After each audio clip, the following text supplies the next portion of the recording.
Hello, this is Rory with the Love Chat, and today's topic is the pedestal. Now, this is video number 209. If you have a question you'd like for me to consider featuring on the Love Chat, please write it in a comment below. And if you enjoy my videos, I would be so grateful if you'd subscribe and hit like. And if you'd like to do coaching with yours truly, just visit my website, thelovechat.net/coaching. Now then, let's talk about the construction of the great pedestal. And at the top of that pedestal holds the image of your true desire. Maybe it's your ex, maybe it's somebody who's rejected you, maybe it's somebody you've yet to ask out. But the pedestal is where we store somebody who we deem out of our league.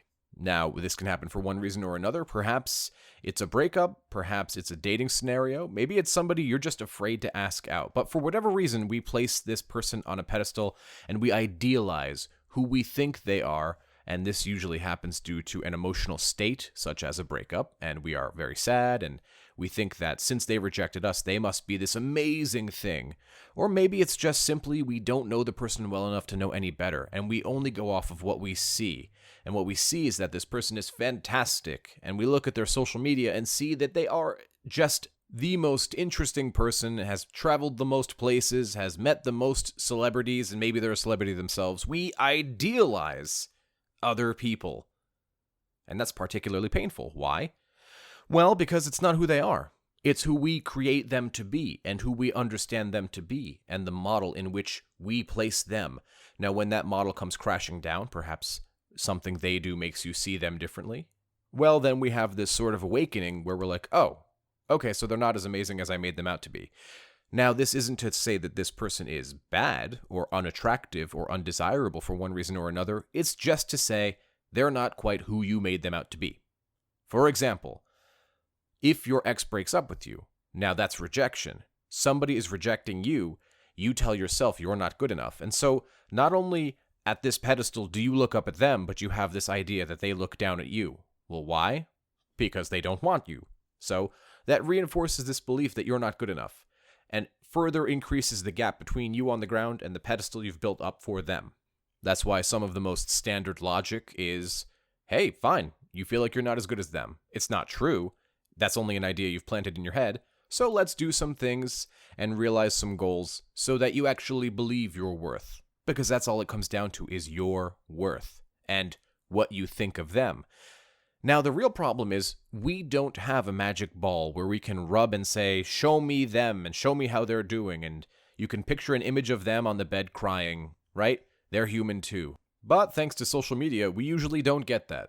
In fact, we usually get the exact opposite. Look at how well they're doing. See? Look at all these pictures. They're out having a good time. They're out smiling and having fun. The loss of me in their life meant nothing to them, right? Because clearly they bounced right back. If I could tell everybody here listening how many times I've been asked the question, are they over me? I saw them having fun on Facebook or Instagram. Does this mean they've moved on? And I want to reach through the microphone and strangle some of you because you know that's not the case. You know the brain doesn't work that way. It doesn't happen that quickly.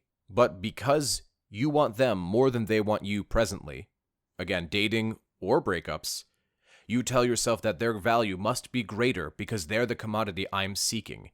In other words, their attention and affection is scarce, and human beings love scarcity. That's relationships 101, breakups 101, is I want what I perceive I can't have.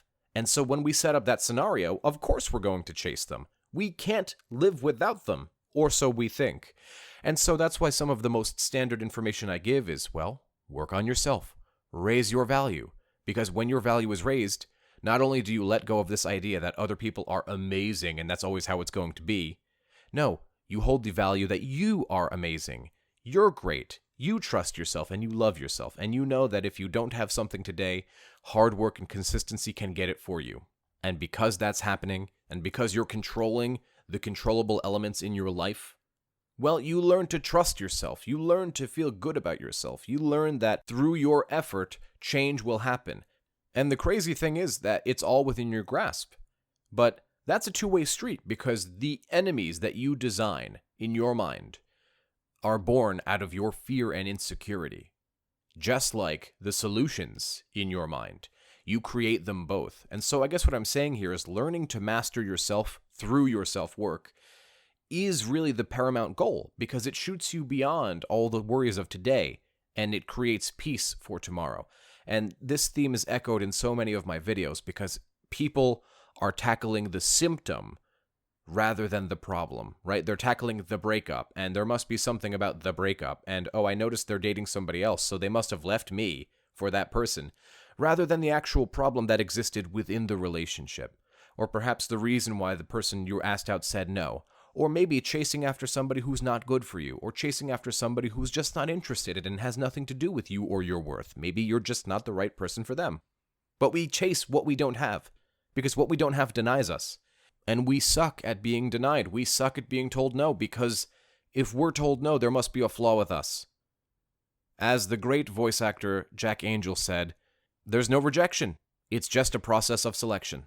And so I encourage everybody who's listening today to walk forward with the understanding that you construct the very thing you're afraid of.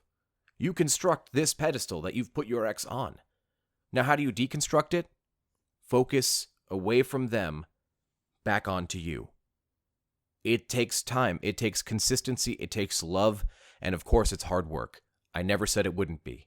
But it's worthy work. And at the end, you win. And I can't think of a sweeter victory. And then when this person turns around and begins to show you some vulnerability, all the ideas you've constructed in your head of who they were and of what their value is completely crumbles. It's just situational. But your success isn't situational. It is something you create. You have direct control over. And so I encourage all of you to go out and create success today. Whatever it might be, whatever your goals are, create them. It starts today. It starts with step one. And if you haven't taken step one yet, I encourage you to do so today. There's no time like the present. That's all I had for today. If you found my video helpful, I'd be very grateful if you'd subscribe and hit like. Please leave a comment below and tell me what topics you want me to cover in the future. Additionally, if you'd like extra videos every week, private live streams with yours truly, and free giveaways of my best-selling book on Amazon, just visit my Patreon. Patreon.com/thelovechat. Until next time.